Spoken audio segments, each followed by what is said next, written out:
નમસ્કાર, સીએનબીસી બજાર પર આપનું સ્વાગત છે. આપ જોઈ રહ્યા છો પ્રોપર્ટી ગુરુ અને હું છું ઝરણા અલકંઠી. તો પ્રોપર્ટી ગુરુના દરેક એપિસોડની અંદર આપણે નવા રિયલ એસ્ટેટને લગતા ટોપિક્સની ચર્ચા કરતા હોઈએ છીએ. આજે પણ આપણે એક વધુ ચર્ચા કરવાના છે. ખાસ વાત આપણે જે કરવાના છે રીડેવલપમેન્ટ અંગે ખાસ વાત કરવાના છે અને આ ઉપરાંત રિયલ એસ્ટેટને લગતા નવા જે ટ્રેન્ડ છે એને પણ આપણે અહીં આગળથી ડિસ્કસ કરવાના છે.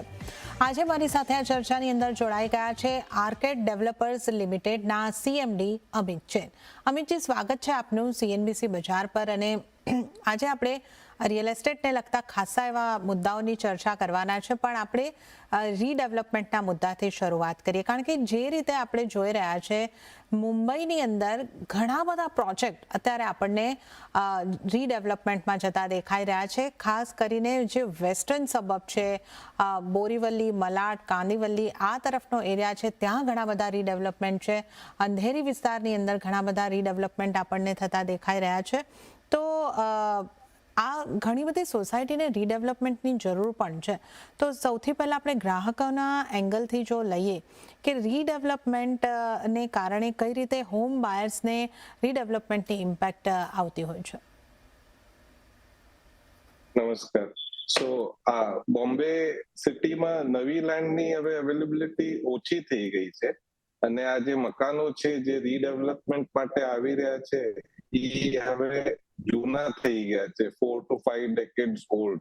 So they are not in very good condition. એમાં લિફ્ટ્સ નથી અને મેન્ટેનન્સ બહુ માગે છે, લીકેજ થાય છે, પાર્કિંગની પ્રોબ્લેમ્સ છે. તો એ બધા કારણથી એ રીડેવલપમેન્ટમાં જવાથી બધી પ્રોબ્લેમ સોલ્વ થઈ જતી હોય છે અને નવા પ્લોટ્સ બી અવેલેબલ નથી. બેઓનું કોઇન્સિડન્ટલી કોમ્બિનેશન હમણાં સિચ્યુએશનમાં છે, એટલે નવા પ્રોજેક્ટ્સની અવેલેબિલિટી રીડેવલપમેન્ટ પ્રોજેક્ટ્સમાં વધી ગઈ છે અને રીડેવલપમેન્ટ હોવાથી ઘણી બધી જે જૂની પ્રોબ્લેમ્સ છે એક્ઝિસ્ટિંગ રેસિડેન્ટ્સની સોલ્વ થઈ જાય છે.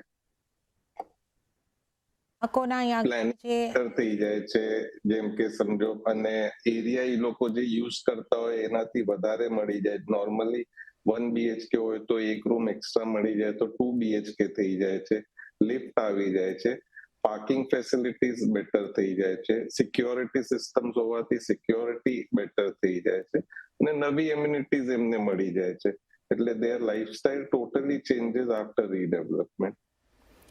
ઓકે, તો રીડેવલપમેન્ટ બાદ જે તમારું જૂની સોસાયટી તમારી થઈ ગઈ છે, સુરક્ષાને લઈને એક મોટો પ્રશ્ન અહીં આગળથી આવતો હોય છે, એ તો સોલ્વ થાય છે. સાથે સાથે તમને વધારે તમારા ઘરનો એરિયા મળતો હોય છે, વધારે સ્ક્વેર ફીટ પહેલાં કરતાં મળતા હોય છે ને સારી સુવિધાઓ સાથે સારી લાઇફસ્ટાઇલવાળું નવું ઘર તમને અહીં આગળથી મળતું હોય છે. અમિતજી, સામે જો આપણે ડેવલપર્સની વાત કરીએ તો સ્વાભાવિક રીતે આ રીડેવલપમેન્ટ જે સોસાયટીનું થવાનું છે એ સોસાયટીના મેમ્બર્સને ઘર ઉપરાંત આપ વધુ એફએસઆઈનો ઉપયોગ કરીને સેલ માટેના ફ્લેટ્સ જે છે ડેવલપર્સ બનાવતા હોય છે. સામાન્ય રીતે ડેવલપર્સ જ્યારે સોસાયટી પસંદ કરતા હોય છે, કઈ રીતની, એટલે કેટલી સાઇઝ હોય, કેટલી એફએસઆઈ હોય, કેવી સોસાયટીઓને પસંદ કરતા હોય છે ડેવલપર્સ? નોર્મલી જે સોસાયટીઓમાં પહેલા તો કન્વેન્સ થઈ ગયેલું હોવું જોઈએ. કન્વેન્સ હોય તો સોસાયટી ડેવલપમેન્ટ રાઇટ્સ આપી શકે અને જે સોસાયટીમાં 1 FSI યુઝ કરેલી હોય તો એક્સ્ટ્રા FSI યુઝ કરવાના પોટેન્શિયલ બહુ સારા થઈ જાય છે. 1 થી બિયોન્ડ થયેલી હોય યુઝ તો થોડું ડિફિકલ્ટ થઈ જાય છે. એટલે કન્વેન્સ હોવું જોઈએ અને બધા મેમ્બરો રેડી થવા જોઈએ. એમિકેબલી બધા મેમ્બરો જ્યાં સુધી અગ્રી ન થાય ત્યાં સુધી રીડેવલપમેન્ટ થવું ડિફિકલ્ટ છે. એટલે જે સોસાયટીમાં બધા મેમ્બરો એમિકેબલી રેડી છે અને કન્વેન્સ થયેલું હોય અને બસ FSI 1 યુઝ થયેલી હોય, એટલે એ 3 ફેક્ટર્સ હોય બરોબર તો રીડેવલપમેન્ટ માટે એલિજિબલ છે. તો ડેવલપર જ્યારે પ્રોજેક્ટની પસંદગી કરતા હોય છે, એટલે આપણે જે ડેવલપર્સને અપ્રોચ કરતા હોઈએ છીએ એઝ અ સોસાયટી, એની અંદર અપ્રુવલ, એમની સોસાયટીની ઇન્ટરનલ અપ્રુવલ જે હોય છે એ મળેલી હોવી જોઈએ અને એફએસઆઈનો યુઝ જે છે એને ખાસ કરીને ધ્યાને રાખીને ડેવલપર્સ અહીં આગળથી પ્રોજેક્ટની પસંદગી કરતા હોય છે કે એ પ્રોજેક્ટને હાથમાં લેતા હોય છે. તો આ ડેવલપર્સ સાઇડથી છે અને સોસાયટી પણ પોતાની રીતે એક ખાસ કરીને તપાસ કરતી હોય છે અને એક સારા ડેવલપર્સની પસંદગી આગળથી કરતી હોય છે. તો આ આપણે રીડેવલપમેન્ટ માટે ગ્રાહકો શું જુએ છે, ડેવલપર શું જુએ છે, એની એક બેઝિક વાત અહીંયા આગળથી કરી છે.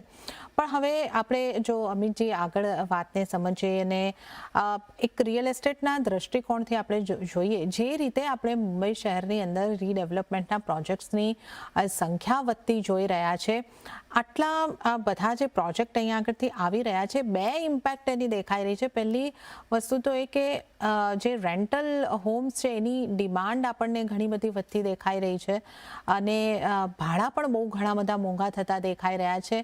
આપનું શું માનવું છે, આ જે રીડેવલપમેન્ટ આટલું ફાસ્ટ થઈ રહ્યું છે એની આ એક ઇમ્પેક્ટ આવી છે? એટલે રીડેવલપમેન્ટના કારણે બી ઇમ્પેક્ટ આવી છે. ઘણા બધા રેસિડન્ટ્સ જે રીડેવલપમેન્ટના કારણે વેકેટ કરે છે એમની રિક્વાયરમેન્ટ આવી છે અને એડિશનલ જે નોન રીડેવલપમેન્ટ બી બોમ્બેમાં ડિમાન્ડ વધતી જ જાય છે. લોકોની ડિમાન્ડ વધતી જ જાય છે એટલે always there is a demand for everything that is available on block. Availability કરતા ડિમાન્ડ વધારે હોય છે એટલે રેટ્સ બી વધતા જાય છે. રેન્ટલ રેટ્સ બહુ વધી ગયા છે. ઓકે, તો આ એક આપણે જે રીતે જોઈ રહ્યા છે કે રીડેવલપમેન્ટને કારણે પણ હોમ જે રેન્ટ ઉપર જતા હોય છે એની ડિમાન્ડ અહીંયા આગળથી વધતી દેખાઈ રહી છે અને ડિમાન્ડ વધે છે એટલે અહીંયા આગળથી આપણે સપ્લાય કરતાં ડિમાન્ડ વધતી હોય ત્યારે કિંમતો વધતી હોય છે અને એ હિસાબે રેન્ટ પણ વધતા જોઈ રહ્યા છે. પણ હવે જો આપણે આગળ વાત કરી લઈએ તો આ જે રીડેવલપમેન્ટ માર્કેટની અંદર જો જે રીતનું રીડેવલપમેન્ટ થઈ રહ્યું છે, ઓવર સપ્લાયની સ્થિતિ પણ બની શકે જ્યારે આ પ્રોજેક્ટો પૂરા થવાના આરે હશે ત્યારે કઈ રીતે તમે જોઈ રહ્યા છો? ના, નવા મકાનોની ડિમાન્ડ બહુ વધી ગઈ છે. હવે જે લોકો જૂના મકાનોમાં રહે છે એમને બી નવી લાઈફસ્ટાઈલ અને એમ્યુનિટીઝ વાળા પ્રોજેક્ટો બહુ પ્રિફર્ડ છે. એટલે નવા પ્રોજેક્ટની ડિમાન્ડ બહુ વધી ગઈ હોવાથી ઓવર સપ્લાયનો ક્વેશ્ચન જ નથી આવતો. ઇનફેક્ટ જૂના મકાનોની ડિમાન્ડ થોડી ઘટી ગઈ છે. એમાં રેટ્સ ઘટી ગયા છે જૂના મકાનોના રીસેલમાં. નવા મકાનોની ડિમાન્ડ તો બહુ જ વધી ગઈ છે. જે યંગર જનરેશન છે આજે એમને new project with better amenities અને બેટર લોકેશન અને એ બધાની ડિમાન્ડ બહુ વધી ગઈ છે અને લોકોને મોટા ફ્લેટોની બી રિક્વાયરમેન્ટ વધી ગઈ છે.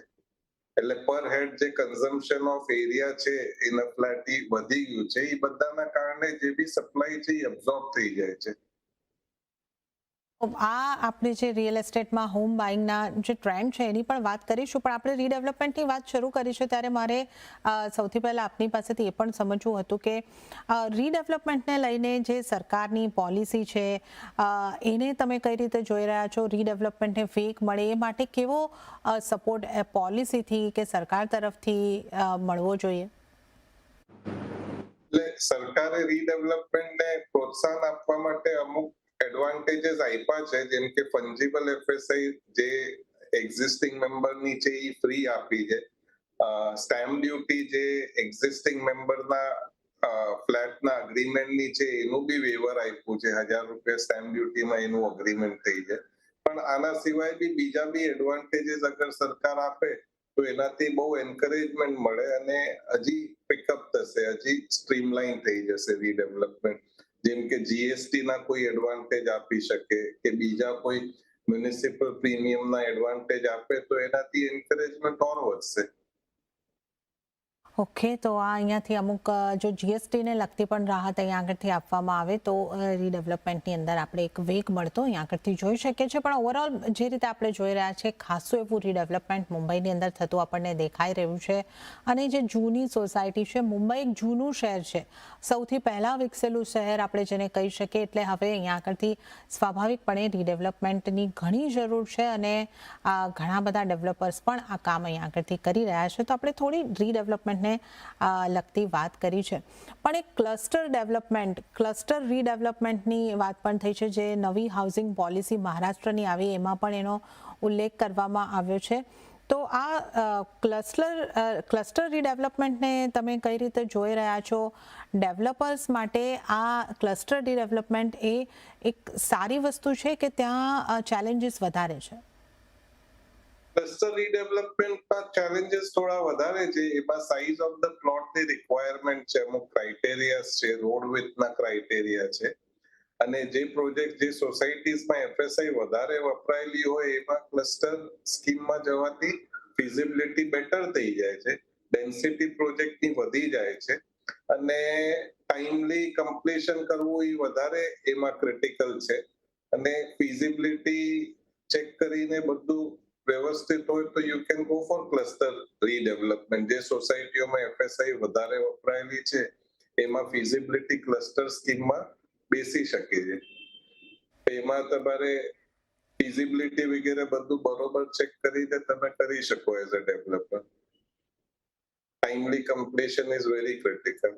એમાં ડેન્સિટી વધારે હોવાથી you have to go for high rise building, high rise apartment. Okay, તો ક્લસ્ટર રીડેવલપમેન્ટની પણ આપણે અહીંયા આગળથી વાત કરી છે, અને હવે આપણે જે ઓવરઓલ આ રીડેવલપમેન્ટની વાત કરી, પણ ઓવરઓલ રિયલ એસ્ટેટને લગતા જે ટ્રેન્ડ્સની પણ આપણે વાત કરી લઈએ તો અમિતજી, જે રીતે આપ અહીંયા આગળથી જણાવી રહ્યા હતા કે ખાસ કરીને લોકો સારી સુવિધાવાળા ઘરો ઈચ્છી રહ્યા છે, મોટા ઘરો ઈચ્છી રહ્યા છે, અને આ ટ્રેન્ડ સતત લગભગ આપણે 5મું વર્ષ છે કે જોઈ રહ્યા છે કે લોકો મોટા ઘર ઈચ્છી રહ્યા છે. કોવિડ પછી આ ટ્રેન્ડ આપણે બનતો જોયો, ને હવે 5મું વર્ષ આપણે જોઈ રહ્યા છે, ને રિયલ એસ્ટેટની અપસાયકલનું પણ આ 5મું વર્ષ છે. જે રીતે આપણે આ પાછલા 1-2 વર્ષની અંદર રિયલ એસ્ટેટના સ્ટોક, આપ પણ એક લિસ્ટેડ ડેવલપર્સ છો, તો એમાં પણ આપણે જે રીતે જોઈ રહ્યા છે રિયલ એસ્ટેટના સ્ટોક્સમાં પણ વધારો આવતો દેખાઈ રહ્યો છે. તો આગળના રિયલ એસ્ટેટના ગ્રોથને આપ કઈ રીતે જોઈ રહ્યા છો? આગળ જતા બી ડિમાન્ડ સારી જ છે, અને લોકો હવે સેવિંગ માઇન્ડસેટ થી સ્પેન્ડિંગ માઇન્ડસેટમાં શિફ્ટ થઈ ગયા છે. અને દો રિયલ એસ્ટેટ એસેટ બેઝ વસ્તુ છે, પણ આની પેટર્ન હવે એક કમોડિટીની જેમ બી જોઈ રહ્યા છે લોકો. જે મોબાઈલ ફોન બદલી કરે છે 1-2 વર્ષમાં, કે ગાડી બદલી કરે 4-1 વર્ષમાં, એ રીતે લોકો હવે રેસિડેન્શિયલ યુનિટ બી 10-15 વર્ષમાં ચેન્જ કરીને નવા યુનિટમાં શિફ્ટ થવાની પેટર્ન બી દેખાઈ રહી છે. એ બધાના કારણે ડિમાન્ડ બહુ વધી ગઈ છે, અને એરિયા બી લોકોને, જેમ તમે કીધું, પોસ્ટ કોવિડ મોટા યુનિટની રિક્વાયરમેન્ટ આવી ગઈ છે. અને કોવિડમાં લોકો બહાર ના જઈ શક્યા, એટલે તમારા પ્રોજેક્ટમાં જ તમને સ્વિમિંગ પુલ, જિમ્નેશિયમ, ગાર્ડન અને બધા એમ્યુનિટીઝ જોડે જે લોડેડ પ્રોજેક્ટ હોય છે એની ડિમાન્ડ બહુ વધી ગઈ છે, જેને લેઆઉટ કહેવામાં આવે છે. સિંગલ બિલ્ડિંગ કરતા લેઆઉટની ડિમાન્ડ વધી ગઈ છે. એટલે demand is constant and ongoing. Okay, તો ઘરોની ડિમાન્ડ કેમ વધી રહી છે આપણે એની આગળથી ખાસ વાત કરી રહ્યા છે. તો નવા ટ્રેન્ડમાં આપણે જે રીતે જોઈ રહ્યા છે, હવે પેઢીઓની પેઢી લોકો એક ઘર નથી વાપરી રહ્યા. 10-15 વર્ષ પછી અહીંયા પણ એક અપગ્રેડ થતું હોય છે, નવા મોટા ઘર, વધુ સુવિધાઓના ઘરની ડિમાન્ડ વધતી દેખાઈ રહી છે.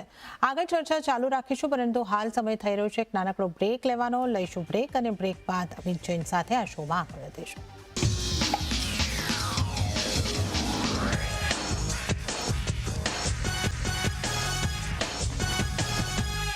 બ્રેક બાદ પ્રોપર્ટી ગુરુની અંદર આપનું ફરી એક વખત સ્વાગત છે, અને આજે આપણી સાથે આર્કેડ ડેવલપર્સ અમિત જૈન જોડાયેલા છે, અને એમની સાથે આપણે ઓવરઓલ રિયલ એસ્ટેટની વાત કરી રહ્યા છે, રીડેવલપમેન્ટના ટ્રેન્ડની આગળથી વાત કરી.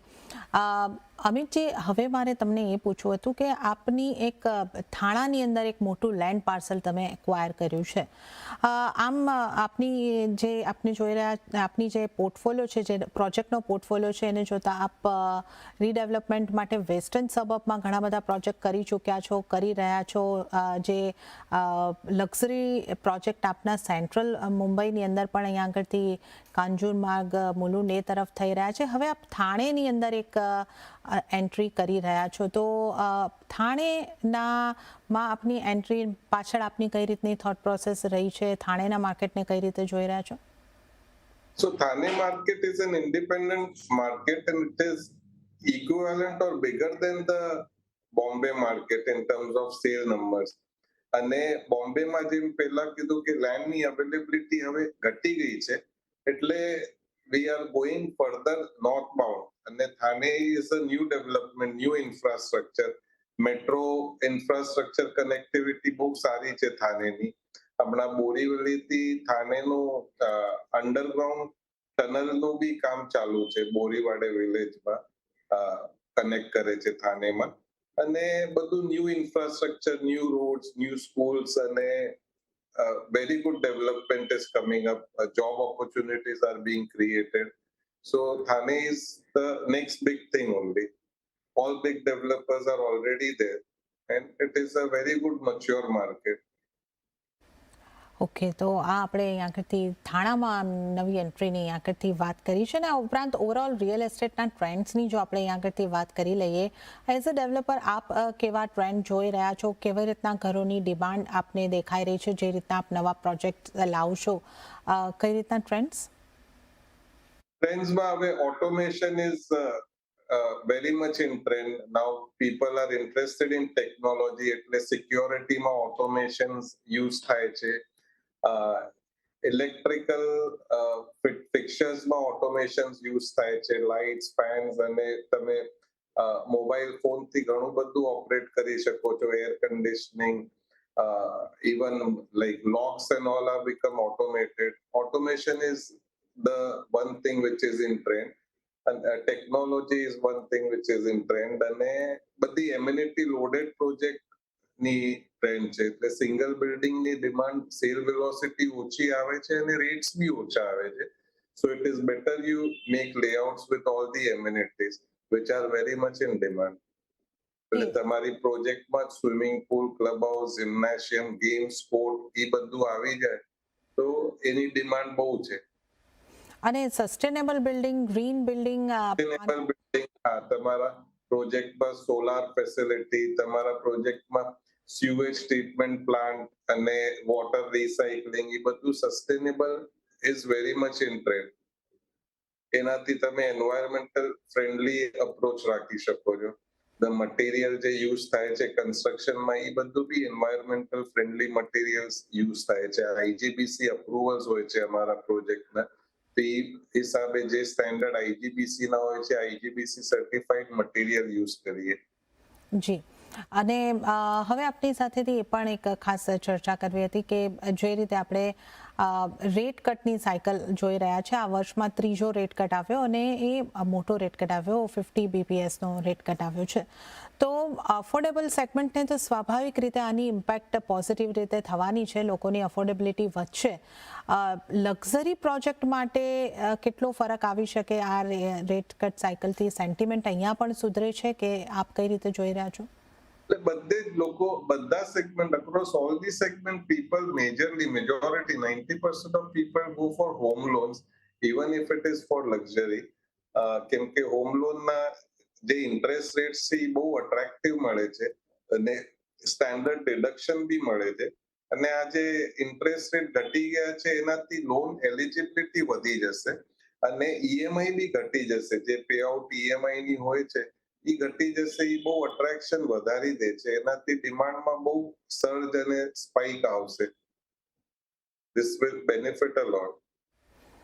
ઓકે, તો અહીંયા આગળથી આપણે જે એક ખાસ વાત કરી રહ્યા છે કે જે રેટ કટ અહીંયા આગળથી આવતો દેખાયો છે, એની ઇમ્પેક્ટ અફોર્ડેબલ પર તો સ્વાભાવિકપણે આવવાની જ છે, પણ લોન લઈને મોટાભાગના લોકો ઘર ખરીદતા હોય છે, તો અહીંયા ચોક્કસપણે એક ખાસ ઇમ્પેક્ટ આવતી હોય છે.